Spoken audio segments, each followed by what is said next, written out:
Hello and welcome back to my YouTube channel. Today I'm just going to tell you that sometimes you gotta challenge what's already known about home theater.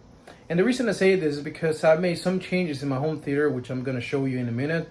And I know I don't have a huge fan base as of right now, but if you see my one of my previous videos, I show you how I built pretty much my home theater in the cheapest way as possible, and how I built a home theater out of a bucket. I did some mods to that subwoofer, but just kind of make it a little bit sound a little bit better. And then I'm gonna show you some changes that I did to the home theater itself. So once again, just to recap, my home theater sits in an empty, what used to be an empty bedroom. That's not too big. It's around 12 by 14 feet, which is small. But it works for me. I live only with my brother, and this is more than enough for us. And if we ever have somebody to come to visit, I guess we'll figure it out. And most of the time I'm here by myself anyways, because you know how it is with home theater. At the end of the day, we just want to enjoy it as much as possible. But let me show you some of the changes real quick. Added those two speakers that I bought at the Salvation Army for $10. They retail for much more, but just to show you where it can be done cheaper. That's my PC down there to the left, and my AVR and all my amplifier. And as you can see, I try to organize as much as possible. If you look here a little bit to your left, you will see my homemade subwoofer, which I added a port to. If you can see closely in the back, there's actually a broken 8-inch 150 watts subwoofer. The driver itself blew out, and then I remember I had this laying around. The amp still works perfectly fine, so what I did is I connected the subwoofer amp to my subwoofer, because previously I was powering with this amplifier, which sometimes is not ideal because they can't really filter the high frequency signal. Even though it's a subwoofer pre-out it was connected to, it definitely sounds cleaner now. I don't know if it's because of the port or because you actually have a dedicated subwoofer amplifier attached to it. So it's nothing fancy. It still rattles if I take it off that moving blanket down there, but it works like this and nobody's touching my setup, so it just works. Now, of course, does it sound like a very expensive subwoofer? Absolutely not.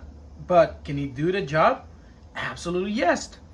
Now, I'm going to show you real quick what else I did to this home theater to make it a little bit more immersive. This is with the lights on. Just kind of want to show you a little bit better. You can see right here. This is where I want to show you where the challenging what's known in the home theater, what I mean by that. This right here is two speakers, like I said before, that I got from the Salvation Army for $10. These two serve as my center speaker, and they're connected in series. Yes, you're gonna lower the power that either of the speakers is getting, and also but it's gonna make it easier on your amplifier, on your receiver. Now, a lot of people here in the forums will say that this is not correct, that this will create noise and it will create distortion and it's not gonna be clear.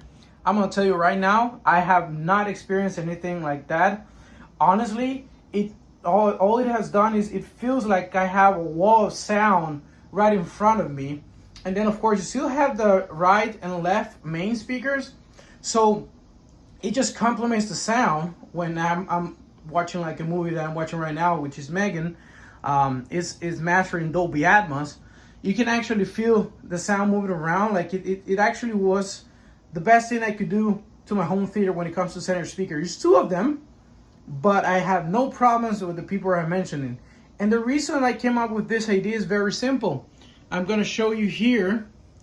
I have my Voice of God channel over here, and I did the same thing. It's two bookshelf speakers connected in series, and it's working perfectly fine. Now, one last thing that I did is, as you can see, this recliner right here, it was given to me for free by a customer of mine. So, once again, I didn't spend any money on this.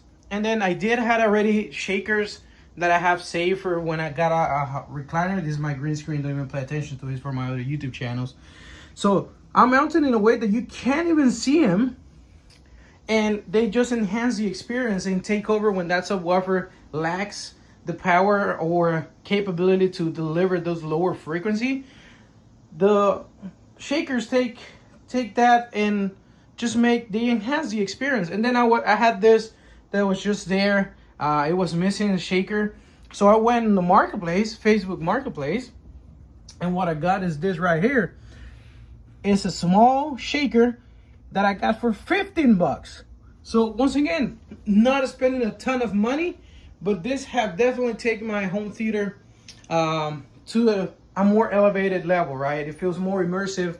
And then again, you can see how small the room is, but I can still have 3-4 people here and get to experience a very good movie, and this will be immersive. And even if I were to have guests, I can always figure something out. I still have some space for one extra chair.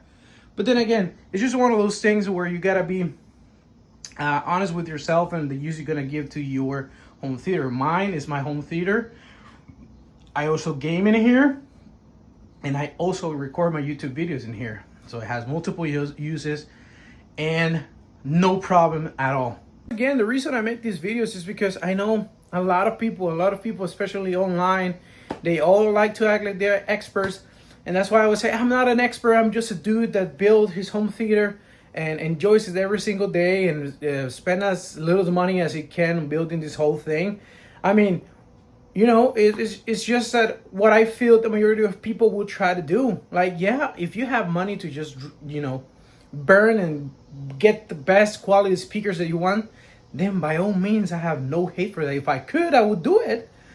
But at the same time, what I'm saying is that you can easily get you know, 85-90% of that experience and spending maybe a tenth of what other people might spend on their home theater, which can easily get super expensive like this.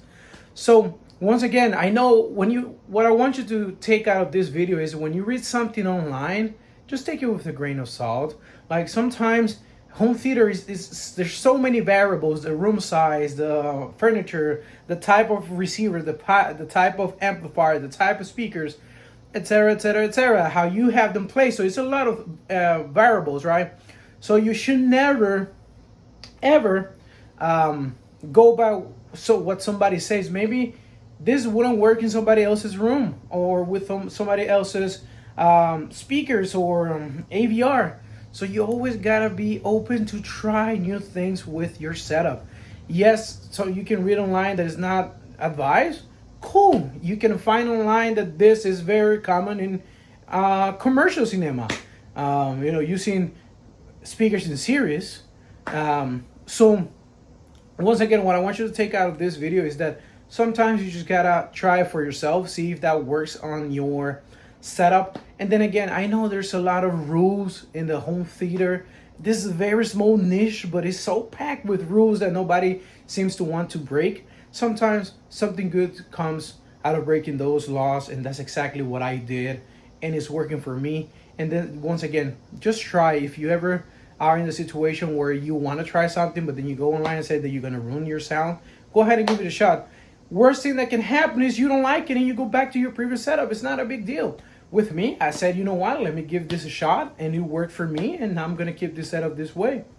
So if you like this type of content, like, share, subscribe. Let me know in the comments what you think, and let me know what you have done with your home theater that people wouldn't like at first glance. And I will see you in the next one.